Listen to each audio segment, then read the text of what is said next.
how do you help those people unlock those skills or sharpen those skills if need be? You said sharpen the skills because just like limiting beliefs, we speak every day, all day. So what's the difference if it's a dear friend or you're talking to venture capitalists to raise money or you're talking to employees? It's that limiting belief.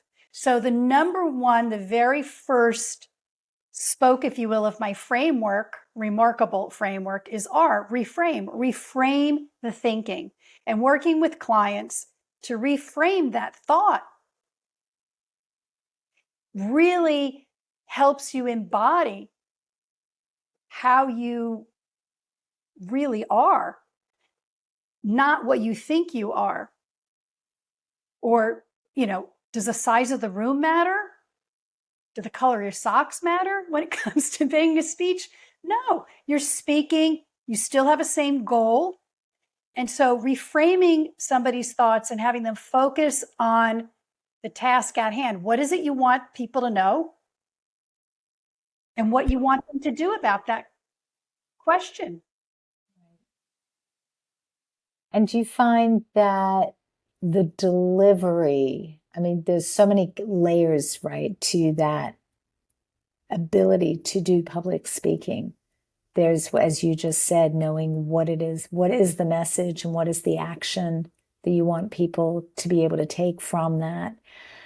But the delivery, the body language, the eye contact, there are so many touch points in that ecosystem. It kind of reminds me of when I play tennis, and you take a tennis lesson, and 1 minute the coach is saying, do this, and then don't forget to focus on the footwork, and don't forget to focus on the toss, and don't forget to focus on where your hand is and your arm is and where your shoulder is. And you got to hit the ball, and you're like, I don't know what part to think about, until you get comfortable and it starts to become very seamless and fluid, right? In a way, what you're asking of someone in this process that you work with people is to kind of think about all those things simultaneously. What do Well, you not think? necessarily. Or not? Okay, yeah. I'm saying that's impossible to do. The brain is a single task organism. It is not designed to multitask, contrary to popular belief. And there's so much science behind this. If we are like tennis, right, with speaking, hold your hands up, enunciate on the last word. Make sure you look at the audience. And when you get to that third point, make sure you go a little higher with your voice so people can really hear you. And by the way, smile. If you're doing all those things and speaking at the same time, it's a traffic jam in your brain. So That's what it. do you do? You cannot Yeah. speak.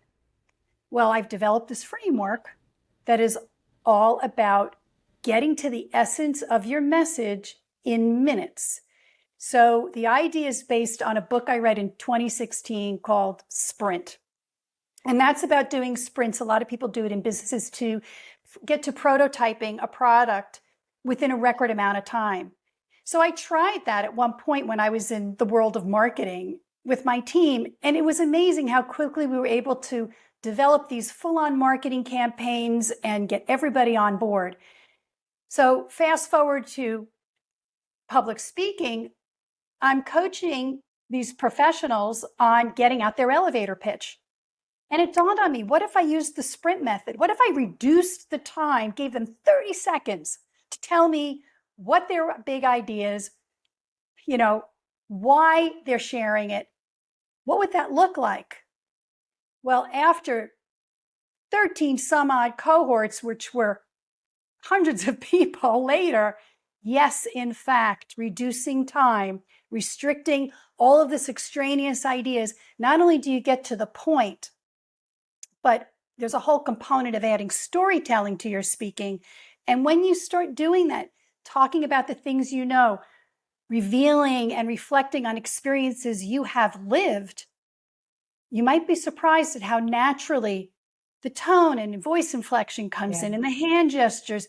I don't have to tell you, you're doing it intuitively, which is so much easier to communicate if you're not a professional speaker. Yeah. If you're just which trying to, right? which most people aren't. Again, if that's their job, but they've got to get up there, and we see it all the time. People who are experts in their field being asked to speak doesn't mean they're an expert speaker. That's exactly right.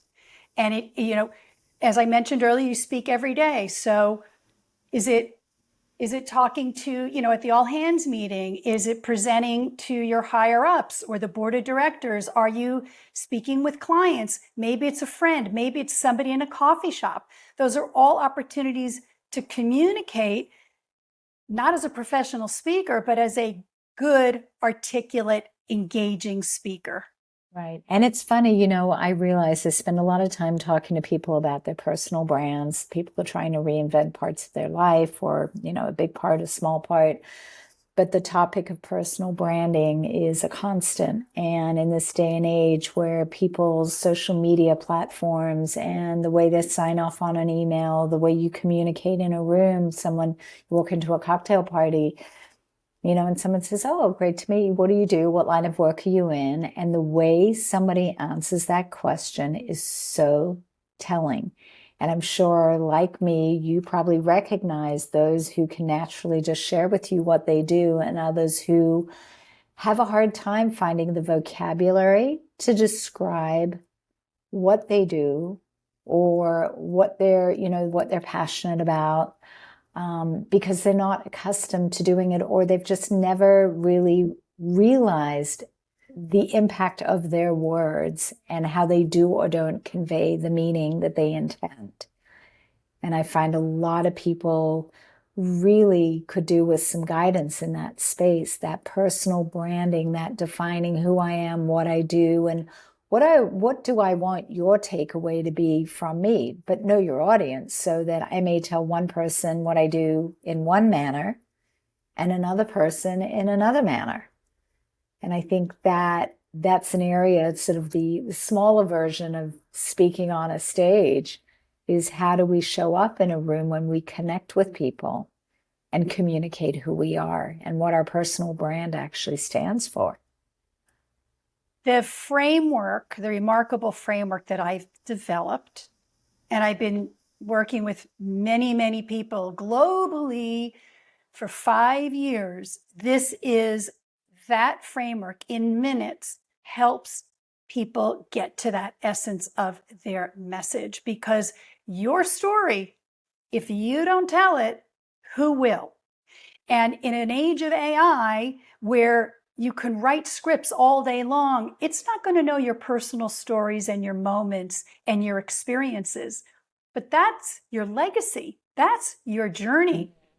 This is how we communicate. And if you think of all the speakers that you really connect with, you're connecting with how you are feeling when they tell you that story, that moment, that journey. I can relate to it. I've been there. That sounds fascinating.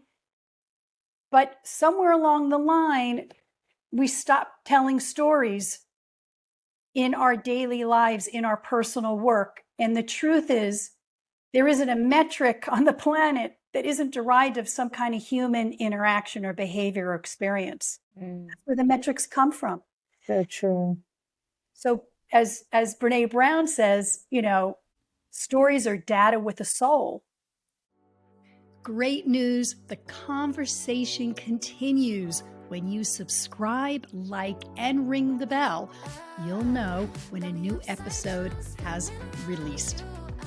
As always, speak